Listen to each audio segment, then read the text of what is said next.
Since you are a full time employ also, क्या आपकी daily schedule, क्या आपका रूटीन रहा होगा जिससे आप अपने पूरे काम को, अपने वर्क को और साथ ही साथ अपनी इस पढ़ाई को पूरा कर पाए?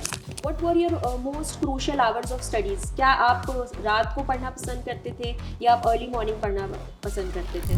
मेरा तो ये फर्स्ट अटेम्प्ट था अच्छा। और जेआरएफ में सिर्फ 0.5 से मैं पीछे रहा हूँ। ओहो, तो कोई ऐसे एक्सक्लूसिव कुछ ऐसी कंसर्न्स आपने फेस की थ्रू आउट योर जर्नी? आपका पहला अटेम्प्ट था तो आई एम श्योर आपको कुछ ऐसे चैलेंजेस भी आए होंगे। वेलकम बैक स्टूडेंट्स, उत्कर्ष क्लासेस यूजीसी नेट में आप लोगों का स्वागत है। जिस तरह से आपको पता है कि यूजीसी नेट के री एग्जाम्स के रिजल्ट्स आ चुके हैं और सभी स्टूडेंट्स अपने इस सक्सेस को उत्साह से मना रहे हैं, इसी बीच हमने एक एक्सक्लूसिव इंटरव्यू किया है हमारे उत्कर्ष के उन एम्प्लॉयज़ के साथ जो हमारी बैक एंड टीम की तरह काम करते हैं और साथ ही ये थे हमारे यूजीसी नेट एस्पिरेंट जो कि सक्सेसफुल यूजीसी नेट अटेम्प्ट करके एग्जाम को क्लियर कर चुके हैं। So welcome both of you sir. So basically मैं आप लोगों का इंट्रोडक्शन चाहूँगी, छोटा सा आप शुरू कर सकते हैं। जी मैम, मेरा नाम पप्पू चौधरी है। हाँ जी। मेरा नेट जो है वो हिस्ट्री से हुआ है। हाँ जी। ऑलराइट, और कितना परसेंटाइल आया आपका? मेरा 98.89। Alright, congratulations. What about you? मेरा नाम लक्ष्मण है और जी। मेरा ज्योग्राफी से था, तो Okay. सेकंड टाइम था इस साल और पीएचडी के लिए मैं अप्लाई हुआ अभी तक तो, हाँ हाँ। लेकिन 87 परसेंटाइल के साथ अच्छा लगा काफ़ी। Alright, congratulations. सो कैसा महसूस कर रहे हैं आप लोग दोनों?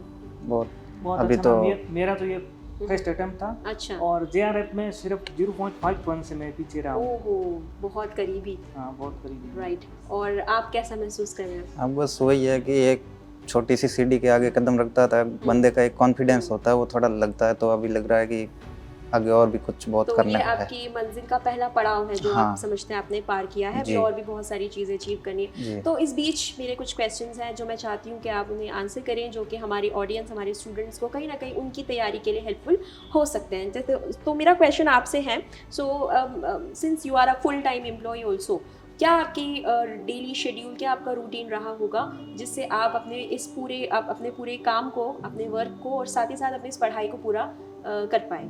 मेरा तो मैम यही रहता है ज़्यादातर, अब 6 से 9 तो यहाँ का समय रहता है, तो इस समय भी मैं कोशिश यही करता हूँ कि जितनी मेहनत हो सके ऑफिस में करूँ जी। काम के प्रति, या अच्छा कंटेंट आगे तक जा सके इसके लिए। अच्छा। और उसके बाद मेरा ये शाम को रहता है कि मैं एक बार यहाँ से जाने के बाद खाना वगैरह खाने के बाद शाम को 2-3 घंटे तक पढ़ाई का अच्छा शेड्यूल रखता हूँ। और उसके बाद वो भी है कि यहाँ का जो कंटेंट होता है उसमें थोड़ी ज़्यादा मेहनत करते हैं, तो फिर वो हाँ, सब्जेक्ट के लिए बेनिफिट रहता है ज़्यादा। राइट। तो कहीं ना कहीं आपका ये जो जॉब प्रोफाइल है, सिंस यू सेड कि आप पूरे डेडिकेशन के साथ काम करते हैं, you are a dedicated employ also, so basically आपका ये कंटेंट वर्क, आपका ये जॉब प्रोफाइल आपके एग्जाम को क्रैक करने में कहीं ना कहीं आपके लिए हेल्पफुल रहा। तो like what were your most crucial hours of studies? क्या आप रात को पढ़ना पसंद करते थे या आप अर्ली मॉर्निंग पढ़ना पसंद करते थे? मेरा तो मैम ऐसा है कि मैं ज़्यादा कुछ फिक्स नहीं है कि इस समय कोई शेड्यूल मेरा। अभी यहाँ ऑफिस का समय रहता है तो मैं क्या करता हूँ कि यहाँ जाने के बाद, खाना खाने के बाद वो समय ज़्यादा रहता है, क्योंकि सुबह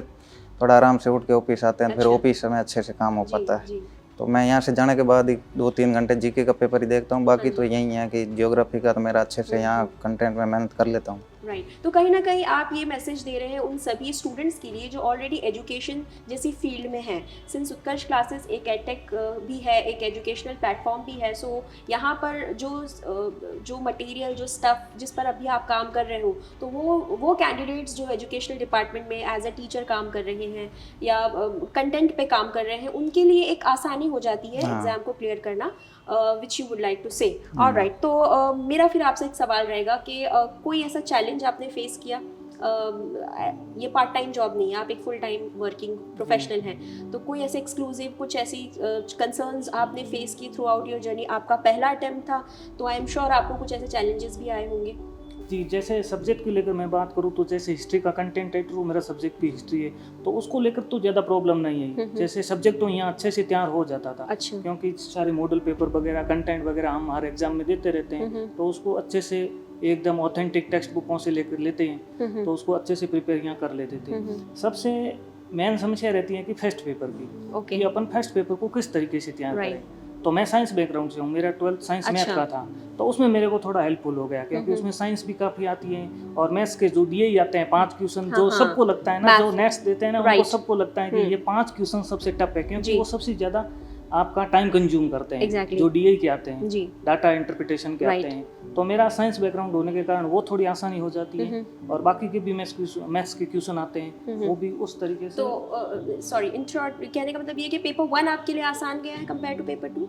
हाँ, नहीं ऐसा नहीं है, हाँ जी, सब्जेक्ट भी काफी मजबूत था, लेकिन अच्छा। मेरे लिए थोड़ा फर्स्ट पेपर हेल्पफुल अच्छा, हुआ, right. क्योंकि हाँ, ऐसा वही। माना जाता है कि हाँ, जो हाँ, नेट कर रहा है ना, कि हाँ, 30 हाँ। क्वेश्चन 50 में से 30 क्वेश्चन जो फर्स्ट पेपर में कर लेता है ना, उसका लगभग नेट हो जाता क्वालिफाई हो है, जाता क्योंकि है। सब्जेक्ट तो लगभग Correct. बराबर ही रहता है सबका। राइट और अब मुझे पूरी उम्मीद है कि आपका नेक्स्ट अटेम्प्ट जो होगा जेआरएफ बहुत आसानी से वो इंशाल्लाह क्लियर भी होगा। रीज़न बीइंग कि आपका जो पेपर 1 है और जो जेआरएफ क्रैकर्स होते हैं और नेट क्रैकर्स होते हैं, उन दोनों में डिफरेंस यही होता है कि डीआई और मैथ रिलेटेड जो क्वेश्चंस होते हैं वो जेआरएफ के वाले कैंडिडेट्स के 10 on 10 होते हैं। तो आई एम श्योर जैसे कि आपने बताया डीआई आपका बहुत मजबूत रहा था, मैथ आपका अच्छा रहा था, तो आई एम श्योर पॉसिबिलिटी है कि आपका अगले हाँ, अटेम्प्ट में जेआरएफ हो जाए। जी ma'am. Great, good to know that. इसके अलावा मैं दोनों से ही जानना चाहूँगी उत्कर्ष के प्लेटफॉर्म से कुछ रिसोर्सेज आपने यूज़ किए अपार्ट फ्रॉम योर वर्क, जो कि आपको यूजीसी नेट उत्कर्ष क्लासेस के माध्यम से जो भी रिसोर्सेज मिल रहे होंगे, जो भी आपने एक्सप्लोर किए होंगे,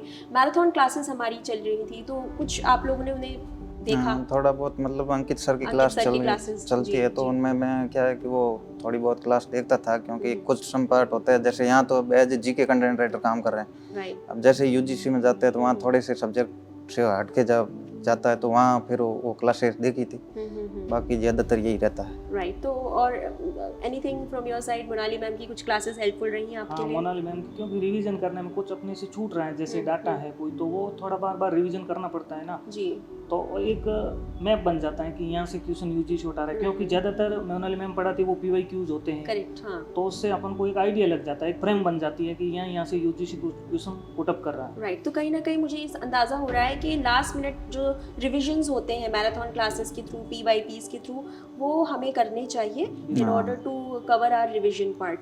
alright, so that's really good to know कि उत्कर्ष का प्लेटफॉर्म हमारे एम्प्लॉयज़ के लिए, हमारे कैंडिडेट्स के लिए उसने सक्सेसफुली हेल्प की है उन्हें at this moment. Like you are qualified with NET examination, your plan is to go for JRF, you are still thinking to go into JRF. I am sure आप भी उसे attempt करना चाहेंगे since you said research. So like what are your future goals, what are your future plans?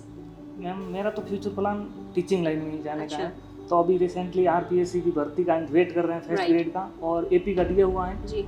तो मैं इसी संशय में था कि नेट क्लियर होगा, क्योंकि एपी का पेपर ठीक ठाक हुआ है, तो इसी संशय में था कि नेट क्लियर होगा कि नहीं होगा, लेकिन ठीक ढंग की मोनाली मैम की क्लासें काफ़ी हेल्पफुल रही, और फर्स्ट पेपर के लिए अनिल सर की क्लासें हैं, एसडीजी इंडेक्स वगैरह वो सारी चीज़ें, डीआई वगैरह में सब में हेल्पफुल रही sir. Right, okay, and what about you?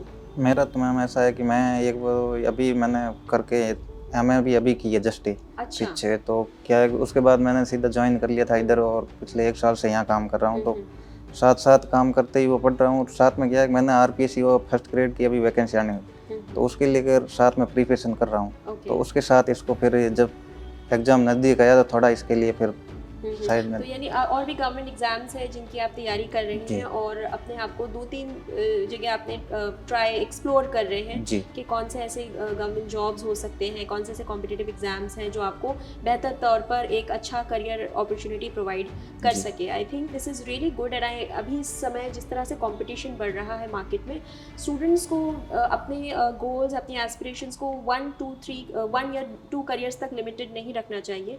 जिस तरह से यूजीसी नेट एक प्लेटफॉर्म प्रोवाइड करता है सिर्फ असिस्टेंट प्रोफेसर या रिसर्च के लिए ही नहीं, बल्कि और भी बहुत सारे फील्ड्स और इंडस्ट्रीज़ में इन टर्म्स ऑफ रिसर्च और in terms of other corporate sector, I think ये एग्जाम उन स्टूडेंट्स के लिए भी सक्सेसफुल रहेगा। So thank you so much for joining us for this particular session. ये हमें बड़ी खुशी है कि आपकी ये इंसाइट्स हमारे स्टूडेंट्स के लिए, यूजीसी नेट एस्पिरेंट्स के लिए दिसंबर साइकिल में काफ़ी हेल्पफुल होगी। सो स्टूडेंट्स, ये थे हमारे वो यूजीसी नेट एस्पिरेंट्स जिन्होंने इस बार री एग्ज़ाम में किया है क्लियर अपना एग्ज़ाम, और ये एक अच्छा मैसेज हमारे लिए दे रहे हैं आने वाले यूजीसी नेट एग्ज़ाम के लिए कि कौन से ऐसी चीज़ें हैं जो हमें अपनानी चाहिए हमारे अगले एग्ज़ाम को क्रैक करने के लिए। So thank you so much for joining us.